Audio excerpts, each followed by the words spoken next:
canal. O mensageiro não é importante, mas sua curtida é. Curta, inscreva-se e compartilhe cultura. Deixe livros que gostaria de ouvir nos comentários.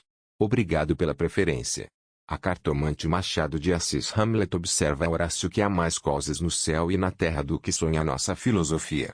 Era a mesma explicação que dava a bela Rita ao moço Camilo, numa sexta-feira de novembro de 1869, quando este ria dela, por ter ido na véspera consultar uma cartomante. A diferença é que o fazia por outras palavras.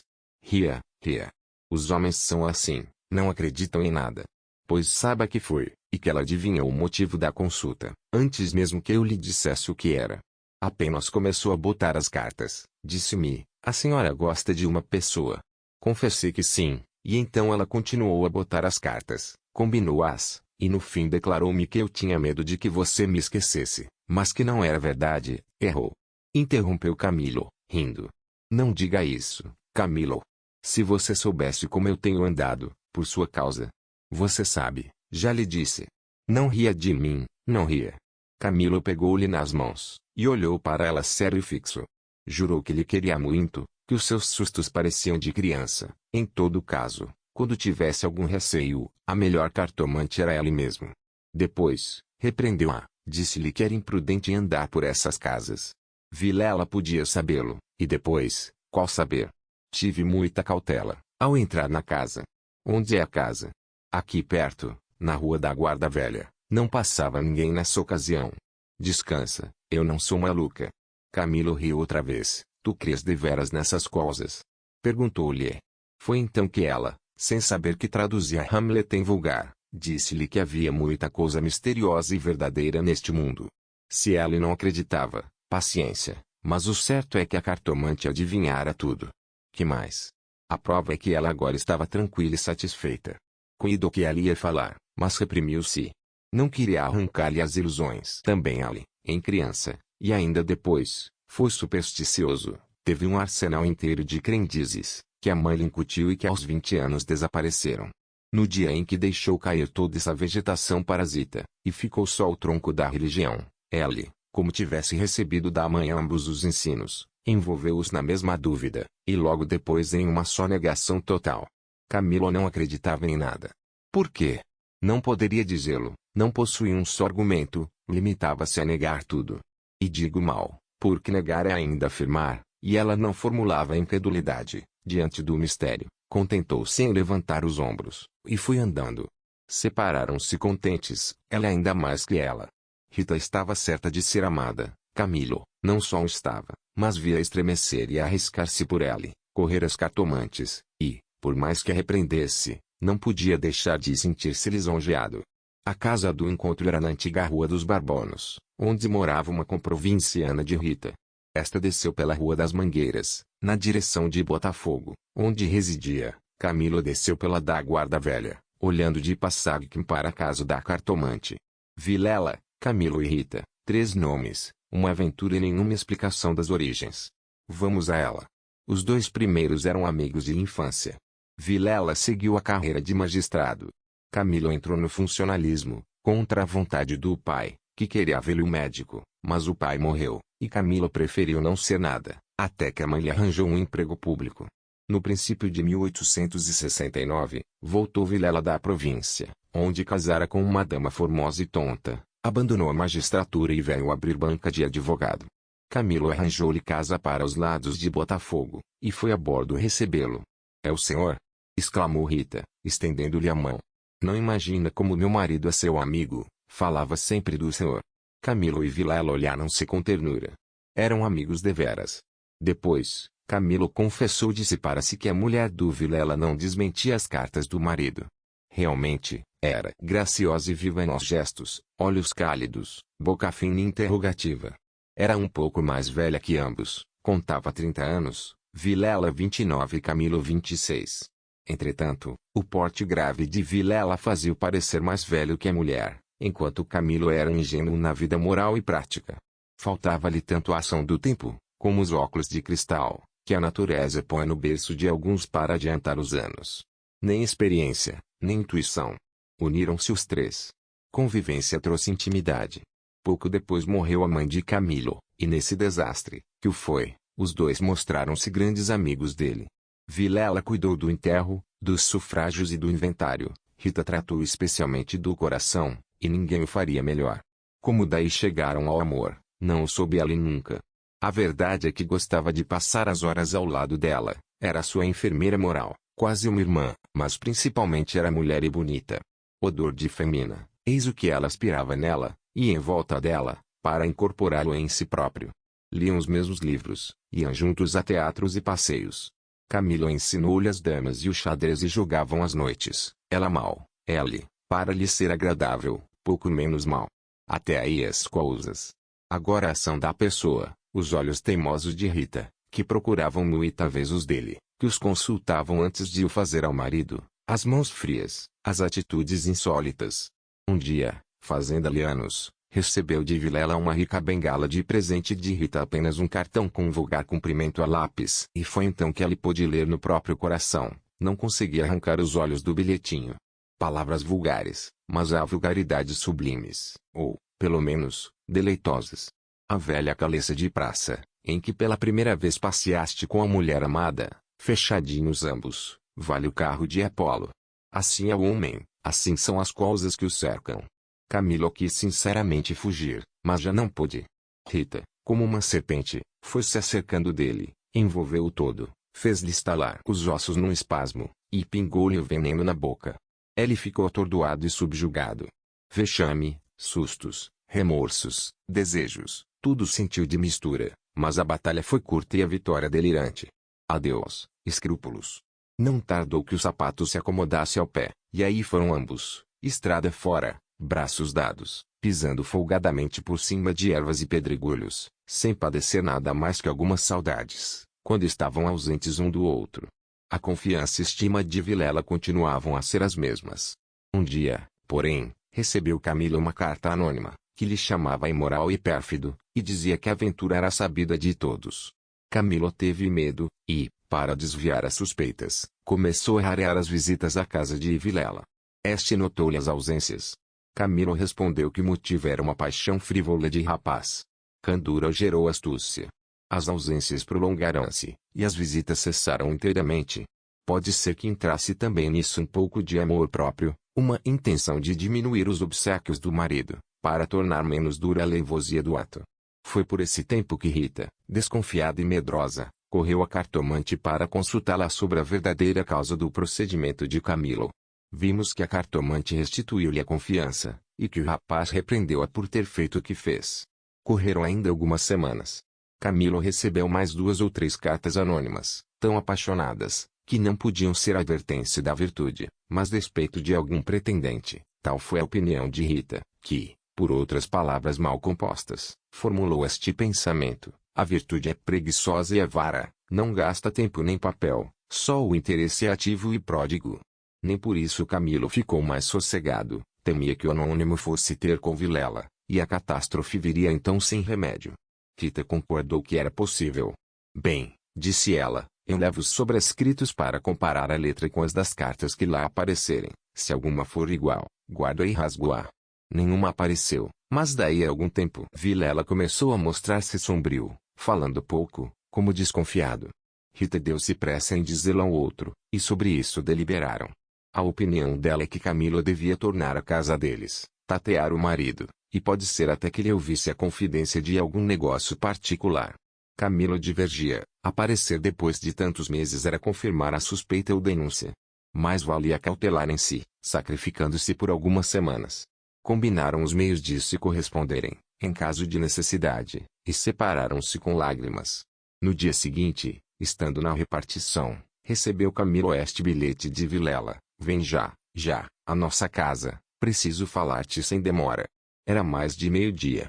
Camilo saiu logo, na rua, advertiu que teria sido mais natural chamá-lo ao escritório, porque em casa tudo indicava matéria especial, e a letra, fosse realidade ou ilusão, afigurou-se-lhe trêmula. Ele combinou todas essas coisas com a notícia da véspera. Vem já, à nossa casa, preciso falar-te sem demora, repetia ela com os olhos no papel. Imaginariamente, viu a ponta da orelha de um drama, Rita subjugada e lacrimosa, Vilela indignado, pegando da pena e escrevendo o bilhete, certo de que ela acudiria, e esperando para matá-lo. Camilo estremeceu, tinha medo, depois sorriu amarelo, e em todo caso repugnava-lhe a ideia de recuar, e foi andando. De caminho, lembrou-se de ir à casa, podia achar algum recado de Rita, que lhe explicasse tudo. Não achou nada, nem ninguém. Voltou à rua, e a ideia de estarem descobertos parecia-lhe cada vez mais verossímil. Era natural uma denúncia anônima, até da própria pessoa que o ameaçara antes. Podia ser que Vilela conhecesse agora tudo. A mesma suspensão das suas visitas, sem motivo aparente, apenas com um pretexto fútil, viria confirmar o resto. Camilo ia andando inquieto e nervoso. Não relia o bilhete, mas as palavras estavam decoradas, diante dos olhos, fixas, ou então, o que era ainda pior, eram-lhe murmuradas ao ouvido, com a própria voz de Vilela. Vem já, à nossa casa, preciso falar-te sem demora. Ditas assim, pela voz do outro, tinham um tom de mistério e ameaça. Vem, já, para quê? Era perto de 1 hora da tarde. A comoção crescia de minuto a minuto. Tanto imaginou o que se iria passar, que chegou a crê-lo e vê-lo. Positivamente, tinha medo. Entrou a cogitar em ir armado, considerando que, se nada houvesse, nada perdia, e a precaução era útil. Logo depois rejeitava a ideia, vexado de si mesmo, e seguia, picando o passo, na direção do Largo da Carioca, para entrar num tilbury. Chegou, entrou e mandou seguir a trote largo. Quanto antes, melhor, pensou ele, não posso estar assim. Mas o mesmo trote do cavalo veio agravar-lhe a comoção. O tempo voava, e ele não tardaria em testar com o perigo. Quase no fim da Rua da Guarda Velha, o tilbury teve de parar. A rua estava atravancada com uma carroça, que caíra. Camilo, em si mesmo, estimou o obstáculo, e esperou. No fim de 5 minutos, reparou que ao lado, à esquerda, ao pé do tilbury, ficava a casa da cartomante, a quem Rita consultara uma vez, e nunca lhe desejou tanto crer na lição das cartas. Olhou, viu as janelas fechadas, quando todas as outras estavam abertas e pejadas de curiosos do incidente da rua. Dir-se-ia a morada do indiferente destino. Camilo reclinou-se no tilbury, para não ver nada. A agitação dele era grande, extraordinária, e do fundo das camadas morais emergiam alguns fantasmas de outro tempo, as velhas crenças, as superstições antigas. O cocheiro propôs-lhe voltar à primeira travessa, e ir por outro caminho. Ele respondeu que não, que esperasse. E inclinava-se para fitar a casa. Depois fez um gesto incrédulo. Era a ideia de ouvir a cartomante, que lhe passava ao longe, muito longe, com vastas asas cinzentas. Desapareceu, reapareceu, e tornou a esvair-se no cérebro, mas daí a pouco moveu outra vez as asas, mais perto, fazendo uns giros concêntricos. Na rua, gritavam os homens, safando a carroça, anda. Agora. Empurra, vá. Daí a pouco estaria removido o obstáculo. Camilo fechava os olhos, pensava em outras coisas, mas a voz do marido sussurrava-lhe orelhas as palavras da carta. Vem, já. E ele via as contorções do drama e tremia. A casa olhava para ele. As pernas queriam descer e entrar. Camilo achou-se diante de um longo véu opaco. Pensou rapidamente no inexplicável de tantas coisas. A voz da mãe repetia-lhe uma porção de casos extraordinários, e a mesma frase do príncipe de Dinamarca reboava-lhe dentro. Há mais coisas no céu e na terra do que sonha a filosofia. Que perdia ele, se. Deu por si na calçada, ao pé da porta, disse ao cocheiro que esperasse. E rápido enfiou pelo corredor, e subiu a escada. A luz era pouca, os degraus comidos dos pés, o corrimão pegajoso, mas ele não viu nem sentiu nada. Trepou e bateu. Não aparecendo ninguém, teve ideia de descer, mas era tarde, a curiosidade fustigava-lhe o sangue, as fontes latejavam-lhe, ele tornou a bater 1, 2, 3 pancadas. Veio uma mulher, era a cartomante. Camilo disse que ia consultá-la, ela fê-lo entrar. Dali subiram ao sótão, por uma escada ainda pior que a primeira e mais escura. Em cima, havia uma salinha, mal alumiada por uma janela, que dava para o telhado dos fundos. Velhos trastes, paredes sombrias, um ar de pobreza, que antes aumentava do que destruía o prestígio. A cartomante fê-lo sentar diante da mesa, e sentou-se do lado oposto, com as costas para a janela, de maneira que a pouca luz de fora batia em cheio no rosto de Camilo. Abriu uma gaveta e tirou um baralho de cartas compridas e enxovalhadas. Enquanto as baralhava, rapidamente, olhava para ele, não de rosto, mas por baixo dos olhos. Era uma mulher de 40 anos, italiana, morena e magra, com grandes olhos sonsos e agudos. Voltou 3 cartas sobre a mesa, e disse-lhe: vejamos primeiro o que é que o traz aqui. O senhor tem um grande susto. Camilo, maravilhado, fez um gesto afirmativo. E quer saber, continuou ela, se lhe acontecerá alguma coisa ou não, a mim e a ela, explicou vivamente Ellie.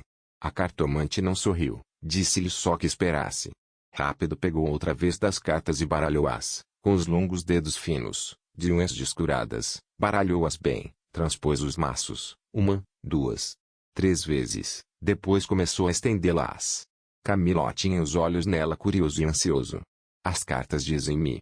Camilo inclinou-se para beber umas palavras. Então ela declarou-lhe que não tivesse medo de nada. Nada aconteceria nem a um nem a outro. Ele, o terceiro, ignorava tudo. Não obstante, era indispensável muita cautela, ferviam invejas e despeitos. Falou-lhe do amor que os ligava, da beleza de Rita. Camilo estava deslumbrado. A cartomante acabou, recolheu as cartas e fechou-as na gaveta. A senhora restituiu-me a paz ao espírito, disse ela estendendo a mão por cima da mesa e apertando a da cartomante. Esta levantou-se, rindo. Vá, disse ela, vá, ragazzi innamorato. E de pé, com o dedo indicador, tocou-lhe na testa. Camilo estremeceu, como se fosse a mão da própria Sibila, e levantou-se também. A cartomante foi à cômoda, sobre a qual estava um prato com passas, tirou um cacho destas, começou a despencá-las e comê-las, mostrando 2 fileiras de dentes que desmentiam as unhas. Nessa mesma ação comum, a mulher tinha um ar particular. Camilo, ansioso por sair, não sabia como pagasse, ignorava o preço. Passas custam dinheiro, disse ela afinal, tirando a carteira. Quantas quer mandar buscar? Pergunte ao seu coração, respondeu ela. Camilo tirou uma nota de 10.000 e deu-lhe. Os olhos da cartomante fuzilaram. O preço usual era 2.000. Vejo bem que o senhor gosta muito dela. E faz bem, ela gosta muito do senhor. Vá, vá, tranquilo. Olha a escada, é escura, põe o chapéu. A cartomante tinha já guardado a nota na algibeira, e descia com ela, falando, com um leve sotaque. Camilo despediu-se dela embaixo, e desceu a escada que levava à rua, enquanto a cartomante, alegre com a paga, tornava acima, cantarolando uma barcarola. Camilo achou o Tilbury esperando, a rua estava livre. Entrou e seguiu a trote largo. Tudo lhe parecia agora melhor, as outras coisas traziam outro aspecto, o céu estava límpido e as caras joviais. Chegou a rir dos seus receios, que chamou pueris, recordou os termos da carta de Vilela e reconheceu que eram íntimos e familiares. Onde é que ela lhe descobrira a ameaça? Advertiu também que eram urgentes, e que fizera mal em demorar-se tanto, podia ser algum negócio grave e gravíssimo. Vamos, vamos depressa, repetia ela ao cocheiro. E consigo, para explicar a demora ao amigo, engenhou qualquer coisa. Parece que formou também o plano de aproveitar o incidente para tornar a antiga assiduidade. De volta com os planos, reboavam-lhe na alma as palavras da cartomante. Em verdade, ela adivinhara o objeto da consulta, o estado dele, a existência de um terceiro, porque não adivinharia o resto. O presente que se ignora vale o futuro. Era assim, lentas e contínuas, que as velhas crenças do rapaz iam tornando ao de cima, e o mistério empolgava-o com as unhas de ferro. Às vezes queria rir, e ria de si mesmo, algo vexado, mas a mulher, as cartas, as palavras secas e afirmativas, a exortação, vá, vá, ragazzi innamorato, e no fim, ao longe, a barcarola da despedida, lenta e graciosa, tais eram os elementos recentes, que formavam, com os antigos, uma fé nova e vivaz. A verdade é que o coração ia alegre e impaciente, pensando nas horas felizes de outrora e nas que haviam de vir. Ao passar pela glória, Camilo olhou para o mar, estendeu os olhos para fora, até onde a água e o céu dão um abraço infinito, e teve assim uma sensação do futuro, longo, longo, interminável. Daí a pouco chegou à casa de Vilela. Apeou-se, empurrou a porta de ferro do jardim e entrou. A casa estava silenciosa. Subiu os 6 degraus de pedra, e mal teve tempo de bater, a porta abriu-se, e apareceu-lhe Vilela. Desculpa, não pude vir mais cedo, que a Vilela não lhe respondeu, tinha as feições decompostas, fez-lhe sinal, e foram para uma saleta interior. Entrando, Camilo não pôde sufocar um grito de terror. Ao fundo sobre o canapé, estava Rita morta e ensanguentada. Vilela pegou-o pela gola, e, com 2 tiros de revólver, estirou o morto no chão. Fim.